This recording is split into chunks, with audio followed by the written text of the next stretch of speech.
Welcome back to Hoop Brothers Player Development Series, where we're going over the 12 skills of basketball and how you can become elite. Today we're going to go over part 4, which is ball handling. Now, ball handling is one of the most misunderstood skills in basketball. A lot of players think that it's about isolation dribbling, creative combinations, and flashy crossovers. Now, while there is a small place for that where it can be effective, the majority of efficient plays with ball handling are going to come at the college level that are not involving isolation dribbling. So today we're really going to break down how you can become elite at ball handling to not only impact your game, but also get a college scholarship. Let's get into it. There are 4 major components of ball handling that impact the game at every level. 1 is being able to dribble the ball up and down the court without turning it over. 2 is being able to handle pressure, double teams, and traps. 3 is being able to catch quickly, make 1 to 3 quick dribbles and attack. And 4 is being able to dribble north-south, not east-west.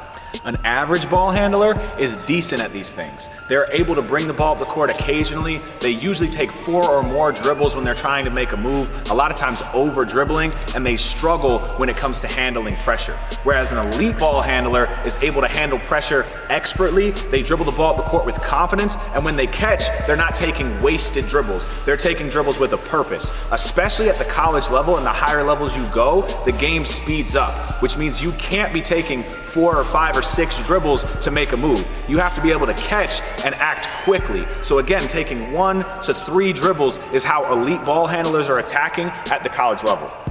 Now, when it comes to physically improving at dribbling, it's one of the most taught skills in basketball, primarily because it's the easiest thing to teach. All you need is a basketball to practice your ball handling. But you want to make sure when you're training your ball handling that you're working on good habits, not bad habits. Every single dribble that you take is either making you better or making you worse. So there are really 3 major components that we're going to talk about when it comes to ball handling. That is change of speeds, control, and creativity. So change of speeds, you really want to practice running at high speeds while dribbling the ball and being able to react to defenders, making crossover moves and things like that at high speeds. Control is about being able to handle pressure. It's about having pressure defenders on you, whether it's in practice or double teams in pickup games, but you really want to make sure that the ball is an extension of your body. And then creativity is practicing different creative moves, but these are for practice only. The reason that we practice creativity is not so that we can try all these crazy moves in a game. It's so that we can use these moves when we're under pressure situations and need to react to defenses, not force more difficult opportunities. The more difficult part of improving at ball handling is the mental implementation. A lot of players have a great repertoire of moves that they can use on the court, but they don't know how to implement that and put that into their game.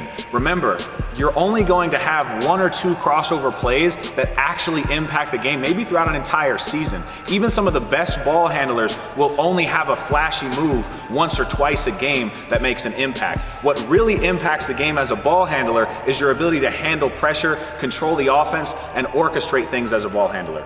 So when you're practicing this and working on this at home, the main thing you have to think about is your confidence. A lot of players don't have the confidence to work on their ball handling. The best way to do this is in pickup. So working on these type of things and bringing the ball up the court and being okay with making a mistake here or there, because it is practice and that's what practice is for. Now, this doesn't mean forcing your dribble. It means dribbling with a purpose and practicing that confidence. If you make a turnover the first couple times you dribble the ball up the court, that's expected, which is why we work on it in practice. But remember, an elite ball handler often knows that not dribbling the ball is more efficient than dribbling the ball, and they know that a pass can advance things quicker as well. So don't over dribble when you're practicing on your dribbling, but focus on your confidence.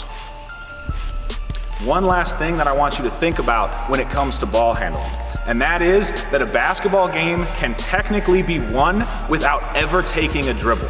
Think about that for a second. You don't have to ever dribble the basketball to win a game. Now, I'm not saying you shouldn't dribble the basketball, but what I'm saying is when you decide to make a dribble, is it advancing the action and benefiting your team, or is it actually slowing the game down? Remember, it only takes 1 skill to be elite to get to the college level. So be self-aware with your game, figure out what your elite skill is, and look out for the next video.